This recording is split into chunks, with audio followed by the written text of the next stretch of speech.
welcome Coach Riley to the stage here. He'll give an opening statement, and then we'll open it up for Q&A.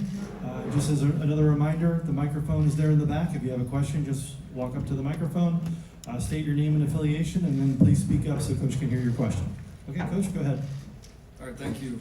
Welcome, everybody. It's great to be here at my first Pac-12 media days. I guess my first of two. This is it's been a great day. It really has, and appreciate everybody coming out. Yeah, been a very interesting last 7 or 8 months. Been a lot of fun. I've really appreciated the support that we've had from so many as we've kind of gotten started here on this journey at USC. From building a staff and building a roster in a very unique way, to a tremendous spring, a great off season, and now time to put some of the talk and all the hype and all the other things going on behind us and go play ball is a great feeling. It's something we're very much looking forward to. Obviously, been asked once or twice today about the conference realignment. Obviously, we're aware of it. It's certainly an impact, mostly in recruiting right now, but certainly would like to keep the focus as much as we possibly can on the Pac-12 conference, our team this year, all the great players, potentially great teams in this conference. I think there's a ton of excitement, and rightfully so, and very much looking forward to being a part of this. There's a lot of schools in this league that I very much respect, a lot of coaches that I very much respect, and looking forward to competing against. So with that, we will take some questions. Hey, Coach. Will, LA Football Network. Caleb comes to USC with the lineage of the Oklahoma quarterbacks that you were able to develop there, the Baker Mayfields, the Kyler Murrays. What kind of offensive skill set have you seen from him that's similar to those two guys, and how is he different from some of those guys as well? Yeah, Caleb's got a great skill set. He does. That was pretty apparent the first time that I saw him. You get a lot of guys that are really athletic quarterbacks, but maybe leave something to be desired with accuracy or arm talent, or vice versa. Caleb's one of the rare young guys that has elite ability with both. And then I think for those of you that maybe got a chance to be around him a little bit, he's got a very magnetic personality.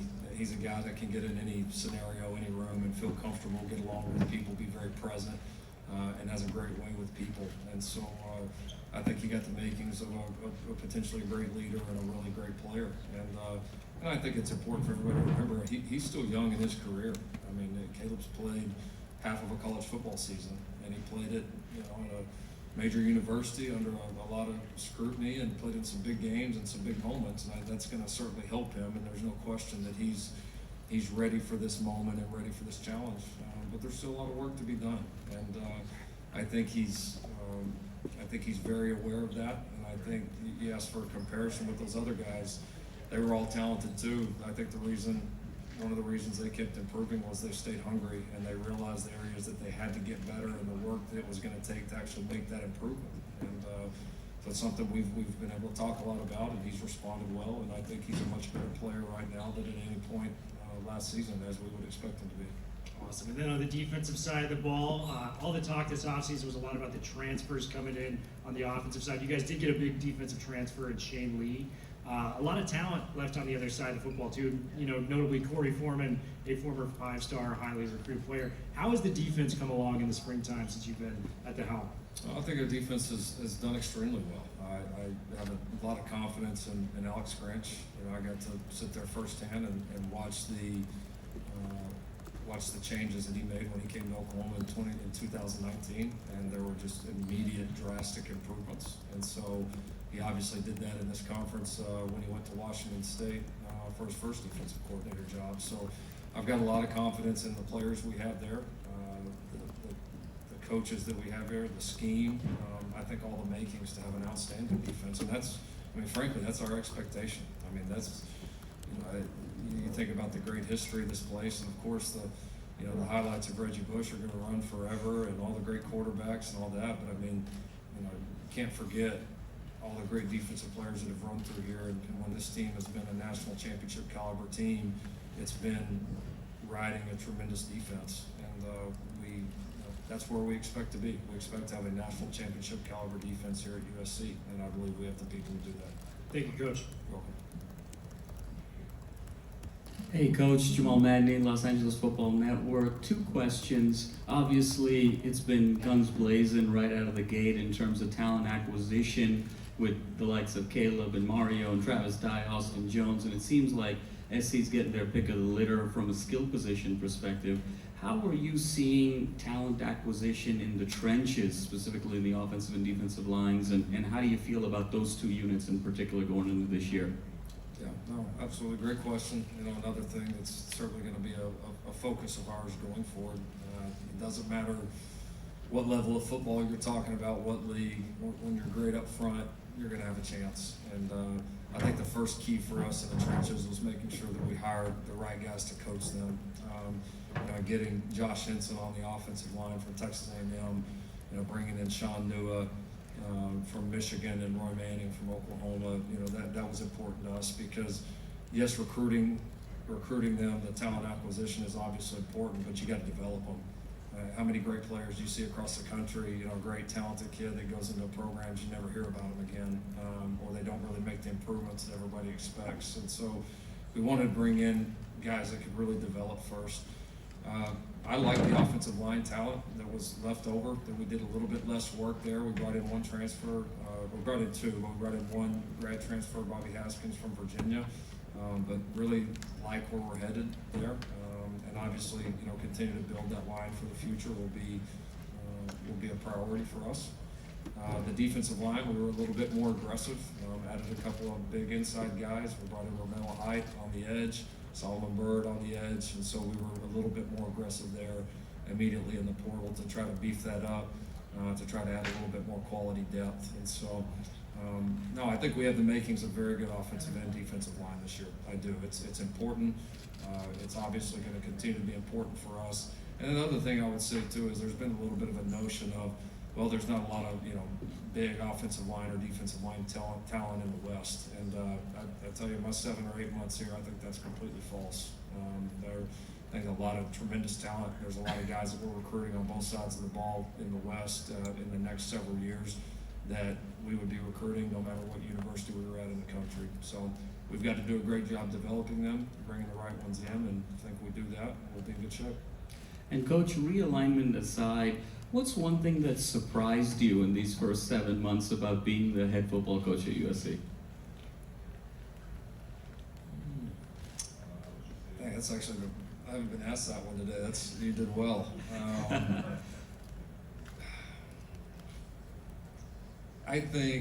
I would say how involved and how passionate our former players are. I mean, we had former greats and at every single spring practice. Guys want to be involved. They take so much pride in this program, and rightfully so. They were a part of some of the greatest runs that this game has ever seen at any university. And so to see how open they've been for us, how involved they want to be, has been a great thing. I guess when you haven't been somewhere, you hope it'll be like that. But it was just day after day after day after day. We're talking some of the absolute giants in our game. So that's there's been a lot of great things here, but that one definitely stands out for me. Well, thanks so much, Coach. Thank you. Hey, Coach, Bill Plaschke, Los Angeles Times. The buzz this offseason has been overwhelming. The expectations are through the roof. It's almost CFP or bust for this team this year. Is that too much? Do you embrace those expectations? Are they fair? Not my place to say whether they're fair or not. Like I said in my opening press conference, I mean, before even one of these players had come in, I mean, you don't come to USC and you don't come to Los Angeles to do things small. You got to set your sights big, and so I don't think it's too much. I don't. I believe in what we're doing. I believe in what we're teaching. I believe in the people that we have in there, and obviously it's going to continue to evolve through years. I didn't come here for one season. I didn't come here to do this in a short term, and so in some respects you keep the long game in mind, but the people we brought in here, the staff we brought in here, we didn't come here to play for second. You know, we are not wired that way. We came here competitively to win championships, to win them now, and to win them for a long time, and that'll always be our expectation, What is your expectation for this year? to win a championship. Do you feel the pressure, is there any undue pressure on all your young players because of this atmosphere, this, you know, over these high expectations?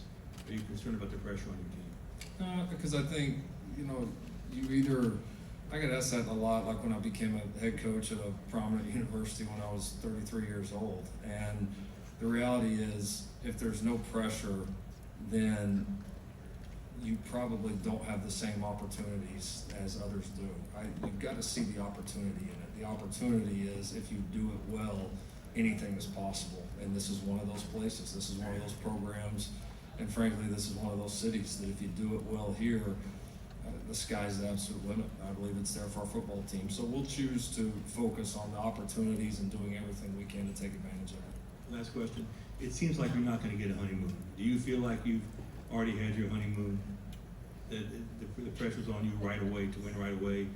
Nobody's going to cut you any slack? As a head coach, I don't know what a honeymoon looks like. I didn't get one at the first place, and I don't expect to have one here. My expectations are extremely high, and I mean, again, this is a go for it kind of place, and that's, you know, I would reiterate again, we didn't come here to play for second. Thank you. Ryan Carchi, LA Times. Lincoln, there were allegations levied back in May that USC had tampered with receiver Jordan Addison. We haven't talked to you since then. Just wondering, just your reaction to those allegations, and could you clarify just in general how you guys went about securing the commitment from Jordan? Yeah, I mean, we've worked hard through our careers as coaches, my career as a coach, to do things with integrity, and I think we've largely done that throughout my career. And I think if you ask people, I think that have been around us and been in the inner workings with us, they know how we go about our business. And so when someone challenges that with no facts and just only emotion, yeah, I mean, I think personally, you take it personally, absolutely you do. I understand this is an emotional time. It's an emotional game with a lot of emotional people. We recruited Jordan just like we did every other transfer. Jordan got in the transfer portal. Jordan came on a visit to USC. Despite all the negative things that were put out magically by somebody, he's a kid that's all about ball. All he wanted to do on his entire official visit was talk ball. We literally missed like several of the meals and other things, entertainment that we had scheduled just so we could watch more film and talk more ball. That's all he's about. And I think he's been really, really misrepresented throughout this whole thing. And hopefully as this year goes on, people will get to see the quality of young man that he is. So he's done a great job for us so far. He's been a great member of this team and seems extremely happy to be in LA and playing for USC. There was a report about a phone call or phone calls between you and Pat Narduzzi. Did you have contact with him just about those allegations? Yeah, I would never talk about a call between me and another coach, ever, whether it did or didn't happen. That's not ever something I would discuss. And with Jordan, what does he bring to this offense maybe that you even didn't necessarily have before, or what does he add, I guess? Well, he's a proven playmaker, and he's a guy that's proven that he wants to step out and continue to improve himself as a player, and that's what you're looking for is explosiveness, a guy that he wants to win, he wants to be a part of this place, and that combination is a great combination, and it obviously gives our quarterbacks another weapon. I think somebody that's going to be very, very difficult to cover one-on-one, and we've had a pretty good history within the scheme of taking talented receivers and developing them and using them in creative ways that have given some people problems. And so he's a tremendous addition to this team, to the program, and very, very thrilled to have him with us. Thanks again. You're welcome. Hey Lincoln, RJ Abadia, USCFootball.com. During the spring, you were pretty candid about the fact that you felt that NIL did not have a place in recruiting, in terms of recruiting high school players. Over the past few months, have you seen it directly impact recruitments that you've been involved in? Obviously, knowing you can't name names, but wins or losses, has it been the factor that you maybe feared or thought it would be? Absolutely, it has been. I mean, I think we all predicted it pretty quickly as soon as they instituted NIL with not much legislation around it. And I mean, there's a lot of factors right now. I mean, you know, number one, when I took this job, NIL obviously had already started, and everybody knew it was going to be a part of college football going forward, building rosters going forward. It's going to be a factor, and I certainly recognize the opportunities that existed in LA and specifically with USC, and felt like there was no school more positioned to capitalize off NIL than us. And so I still, now that I'm boots on the ground, I believe that even more. It's probably even more substantial than what I thought it could be. As it's evolved, I think what we've seen is, as a lot of coaches have said, we have rules that are not being enforced, and one of two things is going to happen. We're either going to start enforcing the rules that are there, or we're going to create new rules. I don't know which one is going to happen. I can't predict that. One of the two will happen and needs to happen. And when it does, the thing I like about our position is, you know, if collectives and donor-based funding and all that becomes part of the future and the norm, I'm very confident in the people that we have, the resources that we have, that USC will be in prime position. And if it doesn't, and it becomes more traditional, you know, marketing and endorsement deals, you know, would you rather be anywhere than sitting right here in the middle of Southern California and Los Angeles? And so whichever way that it evolves, we're going to be ready. We feel like we're going to be positioned very well, and I hope that it does evolve soon, whichever direction it's going to go, so that we can kind of set our sights forward and everybody can move on. Thank you. You're welcome. Lincoln, Adam Grossbauer from the Orange County Register. You mentioned already the impact you felt from the Big Ten move on recruiting. What have conversations been like with recruits about that news? Yeah, they're exciting because I think there's some obvious benefits, you know, right off the top. I mean, you know, playing in some of the biggest and most influential media markets, not only in the country, but some of the world. You're talking about one thing that I don't feel like's been discussed that much is, like, forever and ever, one of the most watched, impactful games in college football has been the Rose Bowl. And you think about some of the epic matchups that have happened in the Rose Bowl, and now you're going to have several of those happening each year, albeit in different venues. I think it's going to create some very, very cool and intriguing matchups that'll grab attention all over the country. The financial impact is significant. I mean, the ability to take that and put it back into facilities, to put it back into services for your players, to mental health, to development, to anything that's going to benefit the program is a big deal. There's no question. The TV slots are a big deal. It opens up. I mean, I think USC's always been a national brand, but it opens up a recruiting base in a way that's you know, maybe different than ever before in the school's history. And so there's a lot exciting about it. And so the conversations have been fun. It's certainly been impactful, and I'm glad that, you know, our people have been on the forefront. With college football, you're not only trying to build next year's roster, but the roster after and the one after that at the same time. Does this news change the type of players that you're looking for in terms of competing against, say, Big Ten offenses? Sure, it absolutely does, especially as you start thinking towards the future, because, I mean, you look at it from two perspectives. Number one is, you know, what do we believe the best version of USC football is, and what are our ideal players, and we think best fit our schemes and systems and all of that.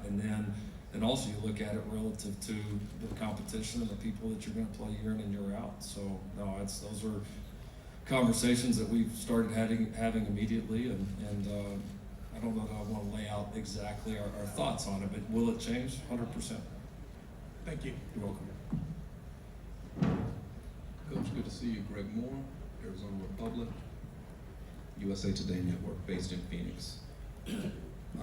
ask you about one of your former players. I'm curious what you can tell us about Kyler Murray's work ethic and whether that would ever be a concern. Yeah, it was a concern. It was a big concern. I was really concerned when I had him at OU that he was going to burn himself out. I don't know if as a coach you worry too much about a guy working too hard, but he pushes the limits of it. I spent a lot of time with the guy. We're very close. We talk a lot. We talk all the time still to this day. Kyler Murray loves football. Kyler Murray loves to compete. He loves to win, and you know every professional athlete wants to win. Not many like him, and for him to do what he's done in his career, and to think he hasn't prepared. I thought he said it well when he talked to the press the other day, and that's not him. That's not normally his MO to talk about himself or to do that. But I thought he hit the nail right on the head, and I'm glad he did it. I don't know why the clause was in there. I'm not in there in the inner workings, but I haven't had 3 years with him every single day for 3 years. I never worried about him and the amount of preparation he was putting into getting ready to play. In fact, I never worried about him when he was the backup quarterback. I never worried about him when he was playing another sport. The guy he's phenomenal, and his work ethic, that's one thing I will never question. The statement surprised me as a guy who's been around him a little bit. How did you respond to did he talk to you before he did that? Were you surprised to see it? Was this something that you had seen him evolve into? What were your reactions? Sorry, could you say it one more time? Sure, no problem. The statement, right? Yeah. He's a taciturn dude, right? He doesn't talk a whole lot. He just says what he's got to say and he gets out of there. This was not that. Did it surprise you to see him go there? It didn't. In some ways, yes, some ways, no. It didn't surprise me because I know how personal he takes winning. He's the guy as a leader. You got to almost pull him off of the other guys sometimes. He's a fierce leader and a fierce competitor, and he puts so much into the game. It did surprise me because, like you said, it's not his MO. He's not a me guy. He's not even like I called him the morning.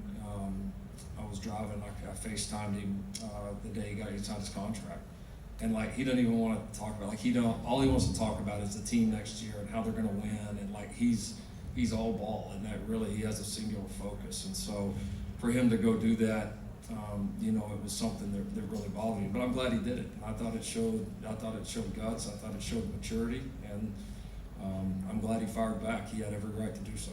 Last one, Coach. Hollywood Brown's there now, too. First thing he talked about when he showed up was how he and Kyler played together on the scout team and how much pride they took in busting up the first teamers. Can you tell me some stories from those days, or what are your memories of those two together at that time in their careers? Yeah, it's a pretty good scout team. They may have ruined our defense's psyche. Yeah, those guys are pretty good. They both love ball. They did, whether it's playing in the NFL on the same team or playing on a scout team, just getting somebody else ready to play when they both weren't eligible. So, they both love ball. I can't wait to see them play again together because the one year they got on the field together, they were so in sync. And I know there's a ton of confidence that's already laid there. Thank you. Time for one more. How's it going? Dylan Bryant, News for Us Online. I was just curious, is there anyone on the offensive side of the ball that gets you really excited in the morning? Someone that kind of opens up the playbook, if you know what I mean? I hope a bunch of them get me excited in the morning, evening, afternoon, all. I think we have some really intriguing skill sets. I'm really excited about our backs. Both Travis Dye and Austin Jones are proven guys at this level that are both really they're pros in the way they go about their business, and they both have great experience. So really excited about those two. The receiving core, obviously, we've made a lot of additions and a lot of changes too. But so many of those guys. Obviously Jordan and Mario have been talked about quite a bit, and deservedly so. But excited about Terrell Bynum, Brennan Rice, Taj Washington, Gary Bryant. I mean, I think that's a really intriguing group. So, yeah, we've got some really neat skill positions. We do. We've got some guys I think that can really stretch the field, that can make a lot of plays and give us some versatility. So, I think there'll be a lot of competitions, you know, within our own locker room, and it will be really interesting to see how we evolve as an offense. But we're proud of some of the additions we've made. Thank you. You got it. All right, thank you, Coach. All right, thanks everybody.